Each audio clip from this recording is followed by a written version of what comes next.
Magandang umaga po sa bawat isa. Hihanda po natin ang ating mga sarili, ang ating mga Biblia. Buksan po natin sa Awit, chapter 13, para sa ating short exhortation. Awit, chapter 13, ang buong chapter po ng 13. Sige po, basahin natin. O Panginoon, hanggang kailan?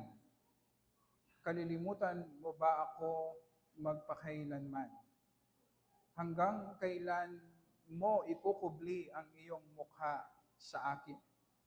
Hanggang kailan ako kukuha ng payo sa aking kaluluwa at magkaroon ng kalungkutan sa aking puso buong araw? Hanggang kailan magtatagumpay ang aking kaaway laban sa akin?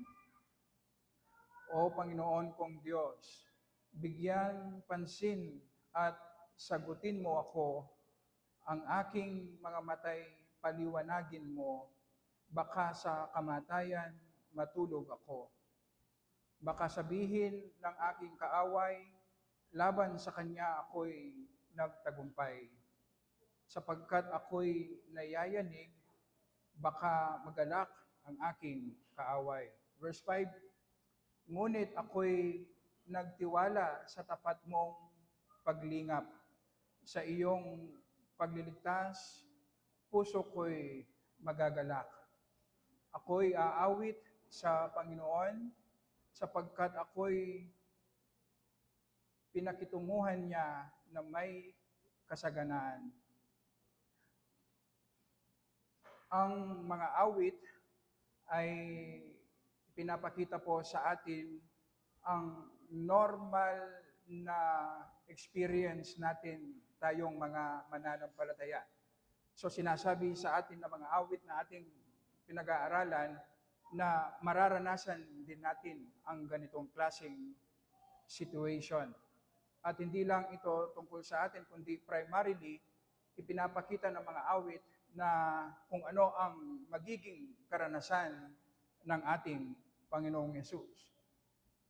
Sa Awit chapter 13, ipinapakita dito ang naging karanasan ni David na nakaranas siya ng depression. At makikita natin sa verses 1 and 2, ipinaliwanag ni David ang kanyang nararamdaman at nararanasan. At sa verse 3, na ito ang turning point, sa pamamagitan ng kanyang panalangin, communion sa Panginoon, ay nabigyan ng lunas. Naranasan niya ang Panginoon. Walang nagbago sa kanyang situation. Ang nagbago lang ay naranasan niya ang Panginoon. Tignan natin una ang depression, ang discouragement na naranasan ni David. 4 na beses sa 2 bersikulo lamang, binanggit ni David ang salitang hanggang kailan. Hanggang kailan kalilimutan mo ba ako magpakailanman? Hanggang kailan mo ikukubli ang iyong mukha sa akin? Hanggang kailan ako kukuha ng payo sa aking kaluluwa at magkaroon ng kalungkutan? At panghuli, hanggang kailan magtatagumpay ang aking kaaway laban sa akin? Sa pamamagitan ng pag-uulit ng 4 na beses ng salitang hanggang kailan, sinasabi sa atin na ang paghihirap na pinagdadaanan ni David dito ay matagal na niyang pinagdadaanan. Mahabang panahon niyang pinagdadaanan. Merong nakapagsabi na ang mga trials, kahit na yung mga mabibigat nating pagsubok, kapag mabilis lang ang mga ito, madali lang, ang ibig sabihin agad-agad binibigyan ng solusyon ng Panginoon, kaya nating kargahin. Pero napakadali para sa atin na manlupaypay, ma-discourage, kapag ang pagsubok o paghihirap natin ay nagpapatuloy ng matagal. Posibleng buwan, posibleng taon na nagpapatuloy ang pagsubok, kapag ganito, sinasabi sa atin na malaki ang temptation sa atin na bumigay, ma-discourage, ma-depress. So, importante na alam natin ito para makapaghanda tayo sa ating lakad dahil siguradong mararanasan natin ang ganito. Sa unang bersikulo, hanggang kailan kalilimutan mo ba ako magpakailanman? Hindi natin alam eksakto, pero merong pinagdadaanan na mabigat si King David at dumating sa punto na tinatanong na niya sa Panginoon, kalilimutan mo ba ako? Hanggang kailan mo ikukubli ang iyong mukha sa akin? Makikita natin dito, ang ibig sabihin, kapag ipinakita ng Panginoon ang kanyang mukha sa Bible, ang ibig sabihin, pinagpapala niya tayo. Kapag ikinubli niya ang kanyang mukha, ang ibig sabihin, i-withdraw niya ang blessing sa atin. So, nararanasan ni King David dito na sa kanyang ginagawa para sa Panginoon ay hindi niya nakikita ang pagpapala ng Panginoon. Sa atin na mananampalataya, darating tayo sa punto na sa ating paglilingkod at kahit sa ating iglesia, gaano man tayo katapat, ipapadaan tayo ng Panginoon sa isang situation na mag-fail tayo at mag-fail tayo ng paulit-ulit at tatanungin natin nasaan ang mukha ng Panginoon, nasaan ang pagpapala ng Panginoon. At sa susunod, hanggang kailan ako kukuha ng payo sa aking kaluluwa at magkaroon ng kalungkutan sa aking puso buong araw. Ang isang normal na tugon natin kapag nasa ganitong situation tayo, titingin tayo sa ating sarili. At ang temptation, nakadepende sa kung ano ang personality natin. Merong mga Kristiyano na ang kanilang temperament, ang kanilang personality ay morbid. Ang ibig sabihin, napakadali para sa kanila ang mag-focus sa kanilang mga kasalanan na nakikita sa kanilang puso, na ang temptation ay bumagsak at maparalyze sila. Meron namang mga Kristiyano na napakahirap makita ang kasalanan o ang sinfulness ng sin sa kanilang buhay. So depende kung ano ang temperament natin, pero ang normal nating tugon kapag nakakaranas tayo ng pagsubok, i-check natin ang ating sarili, meron ba tayong maling ginawa? At makikita natin dito na walang kasalanan na binanggit. Wala ring confession. Ang ibig sabihin, merong pagkakataon sa ating buhay na dadalhin tayo ng Panginoon sa isang situation, hindi dahil nagkasala tayo. Dadalhin niya tayo sa ganitong situation dahil gusto niya tayong i-grow sa pananampalataya.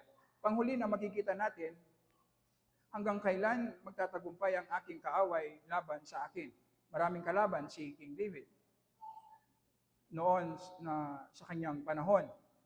Ngayon sa atin, posible kapag mayroon taong gustong sumira sa atin, na para bang nagtatagumpay sila, mabigat para sa atin ito. Pero meron tayong ultimate na kaaway, si Satan at ang mga demons, na kapag nag-fail tayo, nasa pagsubok, para bang sila ang nagtatagumpay. So ano ang sinasabi sa atin ng karanasang ito ni King David? Makikita natin una ang kanyang honesty, katapatan, na binubuksan niya ng matapat sa Panginoon ang kanyang nararamdaman. At makikita natin dito, pangalawa, walang sin na involved, walang confession. Merong ganitong pagkakataon na parte ng pagmumolde ng Panginoon sa atin na i-withdraw niya ang kanyang presence para turuan tayo na lumakad by faith at hindi by sight. Naalala ko nung bata pa si Eliza, binili ko siya ng bike. Dahil first time niyang mag-bike, siyempre merong training wheels na kasama. At nung tinuruan ko siya, kasama ng training wheels, inaalalayan ko pa din yung bike mismo habang tinuturuan ko siya. Pero kung magla-learn si Eliza, kailangan ko siyang bitawan ng mag-isa. At kailangan ko ring alisin, dapat darating yung time na alisin yung training wheels para matuto siyang mag-bike ng mag-isa. So, sa situation ni King David dito, binigyan siya ng pagsubok ng Panginoon na matagal niyang pinagdadaanan at inalis ng Panginoon ang kanyang presensya, pati yung training wheels, inalis ng Panginoon. At kumakapa ngayon si King David. Inahanap niya ang Panginoon. Nasaan ka, Panginoon? At maunawaan natin ang ginagawa ng Panginoong ito kung makita natin ang ating sarili na ang weakness natin talaga, nabubuhay tayo by sight. Napakadaling mag-serve sa Panginoon kapag wala tayong problema, kapag sagana ang ating buhay. Pero dalhin tayo ng Panginoon sa paghihirap, dragging ang paglilingkod. Ang ibig sabihin, hindi nanggagaling sa Panginoon ang strength natin. Nakadepende sa ating situation. Napakadaling maging masaya sa ating pananampalataya, i-enjoy ang mga gospel blessings kapag nasa panahon tayo ng prosperidad. Pero dalhin tayo ng Panginoon sa matinding pagsubok, kaya pa rin ba nating i-enjoy ang Panginoon? May mga pagkakataon, gustong-gusto kong mag-preach. Gusto ko, huwag na akong tumigil sa pag-preach. Pero marami ding pagkakataon, ayaw kong mag-preach dahil hindi ko feel. Ngayon, dito natin makikita ang discipline nating mga Kristiyano na ang buhay pananampalataya natin hindi nakadepende sa kung ano ang nangyayari sa ating buhay, hindi nakadepende sa kung ano ang nararamdaman natin, nakadepende totally kung sino ang Panginoon at kung ano ang ginawa niya ang pagliligtas para sa atin. Ngayon, papaano tayo ngayon mag-learn na lumakad by faith at hindi tayo nakadepende sa ating pakiramdam, hindi tayo nakadepende sa ating sitwasyon, anumang klaseng sitwasyon sa buhay. I-withdraw ng Panginoon ang kanyang presensya. Alisin niya ang training wheels. At ito ang ginagawa ng Panginoon kay David sa panahong ito na nakakaranas ng depression. Kapag alam natin na meron palang ganitong ginagawa ang Panginoon, i-expect natin. At ito ay malaking tulong na sa atin. At hindi tayo mabibigla. Meron ngang nagsabi na isang reason kung bakit hindi natin naririnig ang ganitong klaseng experience, kasi kapag nararanasan natin, tinatago natin. Natatakot tayo na baka sabihin nila kung hindi natin nafe-feel ang Panginoon, depressed tayo na mahabang panahon, baka sabihin nila hindi tayo Kristiyano. Hindi. Parte ng ating pagiging Kristiyano ang pagmumolde ng Panginoon sa atin na merong time na i-withdraw niya ang kanyang presence. Hindi dahil nagkasala tayo, kundi dahil gusto niya tayong imolde, gusto niya tayong i-shape, gusto niya tayong lumakad by faith upang mas lalo tayong maging handa sa mga darating pang matinding pagsubok sa atin. At dito natin makikita ang turning point, ang prayer. Ang prayer. Huwag nating isipin na minsan lamang nag-pray si King David at dumating na ang solusyon. Hindi po. Kung matagal na pinagdaanan ni King David ang ganitong klaseng pagsubok, ang ibig sabihin hindi siya tumigil sa pananalangin. So ang temptation kapag nakakaranas tayo ng pagsubok, especially kapag matagal na pagsubok, mag-give in na lang tayo.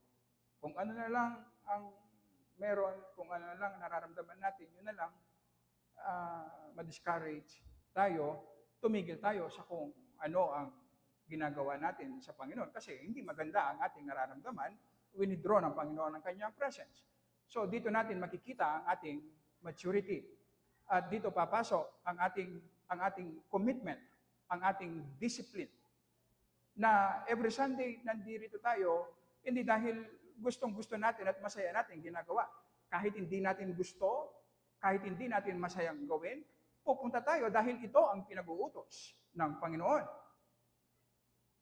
Naglilingkod tayo sa church, hindi para i-bless at hindi niya i-withdraw ang mga material blessing sa atin. Kahit alisin pa ng Panginoon ang mga material blessing sa atin, magpapatuloy tayo dahil ang paglilingkod natin nakadepende sa kung sino ang pinaglilingkuran natin. Magiging masaya tayo kung ano man ang ating situation dahil ang kasiyahan natin nakadepende sa pag-ibig, sa mercy at grace ng Panginoon. Ang ating daily devotion ginagawa natin kahit hindi natin feel, kahit na ayaw natin, dahil meron tayong discipline sa panahon na i-withdraw ng Panginoon ang kanyang presence. At ang sinasabi ng ating feelings, huwag kang mag-devotion. Pagod ka. Huwag kang maglingkod. Sinasabi ng iyong situation, mag-withdraw ka. Magpahinga ka muna. Ang isang mature na Christian, magpapatuloy siya sa kung ano ang ginagawa niya, regardless kung ano ang kanyang nararamdaman, regardless kung ano ang kanyang situation. At ito ang ginawa ni King David. Hindi niya iniwan ang Panginoon dahil alam niya ang Panginoon lamang ang makapagbibigay ng solusyon sa kanyang problema. At dumating sa point, makikita natin sa verses 4 o 5 to 6, umawit na si King David. Bumalik siya sa pagsamba sa Panginoon. Ay, ibig sabihin, sinagot ng Panginoon ang kanyang dalangin. Bumalik ang joy. Naglilingkod siya ngayon na merong kasamang joy kasi nararanasan na niya ang Panginoon. Pero pagkatapos nito, merong maturity na ginawa ang Panginoon sa kanya. Na-strengthen ang kanyang pananampalataya. Hindi na by sight, kundi by faith ang kanyang lakad.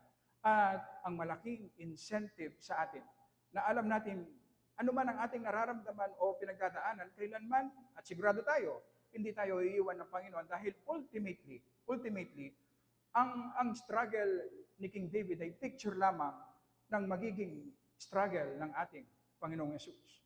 Ang ating Panginoong Yesus, nung siya ay nasa krus at kinakarga, binabayaran niya ang kasalanan ng lahat ng mananampalataya sa Kanya, ano ang Kanyang dalangin sa Panginoon? Diyos ko, bakit mo ako pinabayaan? Hindi siya tumalikod sa Panginoon. Sa kabila ng pagkarga niya ng kasalanan, sa kabila ng iniwan siya ng Diyos Ama, dahil binabayaran niya ang ating mga kasalanan, lumapit pa rin siya sa Diyos. Diyos ko, bakit mo ako pinabayaan? At alam natin, ginawa niya ito bilang substitute na sinisigurado ngayon sa atin. Dahil pinabayaan ng Diyos Ama ang kanyang anak nung siya'y namatay sa krus. Kailanman hindi niya tayo pababayaan. At ito ang isang encouragement. Kung nung nararamdaman ng ating Panginoong Yesus na pinabayaan siya ng Ama dahil kinakarga niya ang ating mga kasalanan, yun yung time na aktibo ang Diyos na nililigtas niya tayo. Sa panahon na hindi natin nararamdaman ang Diyos, para bang iniwan niya tayo, yun ang time na very active ang Diyos sa buhay natin, na ginagawan niya tayo ng mabuti. At ito ang encouragement sa atin na anuman ang ating situation, anuman ang ating nararamdaman, hindi tayo tatalikod, hindi natin iiwan ang Panginoon. Patuloy tayong magiging matapat. Lalakad tayo hindi by sight, kundi by faith. Tayo po ay manalangin.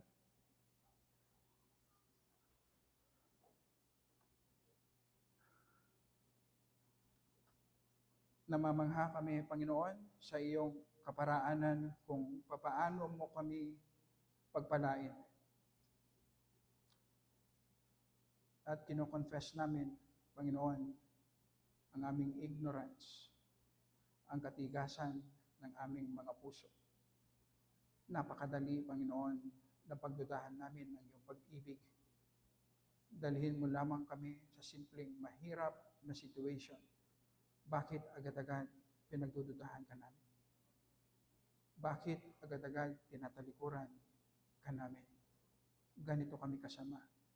Ganito kami kahina, Panginoon. Pero bakit ibinigay mo ang iyong kaisa-isang anak, ang aming Panginoong Yesus, na pinabayaan mo siya, iniwan mo siya sa krus, dahil kinarga niya ang aming mga kasalanan, na sinisigurado mo ngayon sa amin, kailanman hindi mo kami iiwan, hindi mo kami pababayaan. At ang pangakong ito ay nakadepende hindi sa aming performance, kundi nakadepende sa kung ano ang ginawa na ng aming Panginoong Yesus para sa amin. At tulungan mo po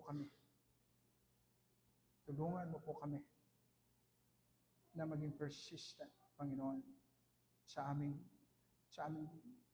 fellowship, sa aming communion sa iyo sa panalangin, sa aming devotion sa iyong word, sa aming meditation ng iyong mga salita, sa aming daily self-examination.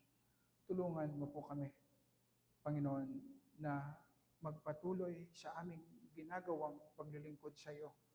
Saan mo man kami dalhin, ano man ang aming nararamdaman, Panginoon, magpapatuloy kami dahil nakatingin kami sa iyo at lumalakad kami by faith. Pero hindi namin kaya mag-isa ito, Panginoon. I-grant mo po ito sa tulong ng iyong Holy Spirit. At tulungan mo po kami mag-worship, magpasalamat na kinarga ng aming Panginoong Yesus ang lahat ng aming mga kasalanan. Kaya mo kami pinatawad, kaya meron kaming assurance na kailanman hindi magbabago ang iyong pag-ibig sa amin. Sa aming pagbabasa ng iyong mga salita, sa aming pag-awit ng papuri sa iyong pangalan, sa aming pag-aaral ng iyong banal na salita, sa aming pagkakaloob, sa aming fellowship. Panginoon, tulungan mo po kami na maudyukan ang aming mga puso na mag-worship dahil nakikita namin ang Panginoong Yesus, ang kanyang pag-ibig para sa amin na makasalanan. At ito ang nagbibigay ng mataas na glory sa iyong pangalan. Sa pangalan po ng aming Panginoong Yesus. Amen.